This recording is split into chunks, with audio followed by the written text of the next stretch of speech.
আজকে আমরা শিখব এক মুসলমান অপর মুসলমান ভাই সাক্ষাৎ হলে কি করতে হয়। ঠিক আছে, দেখাচ্ছেন। আসসালামু আলাইকুম। ওয়া আলাইকুম আসসালাম।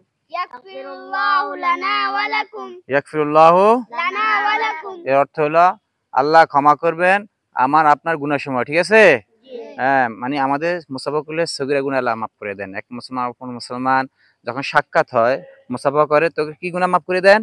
সগীরা গুনাহ মাফ করে দেন। আচ্ছা, মহান আগে করেছেন, এরপরে আল্লাহুম্মা জিদ মুহাব্বাতি লিল্লাহি ওয়া রাসূলি। আল্লাহুম্মা জিদ মুহাব্বাতি লিল্লাহি, এর অর্থ হলো হে আল্লাহ আমার মহব্বত, হ্যাঁ আমার মহব্বত মহান আল্লাহ তাআলা ও তার রাসূলের জন্য আরো বাড়িয়ে দেন। আল্লাহুম্মা জিদ মুহাব্বাতি লিল্লাহি ওয়া রাসূলি, এর অর্থ হলো হে আল্লাহ মহান আল্লাহ তাআলা আমার মহব্বত মহান আল্লাহ তাআলা ও তার রাসূলের জন্য কি করে দেন? আরো বাড়িয়ে দেন। কয়বার? মহানাকে একবার করতে হয়। হ্যাঁ, একবার, শুধু একবার। কয়বার? এই শুধু কাদের সাথে কাদ লাগাইতে হয়, কাদের সাথে মনে থাকবে।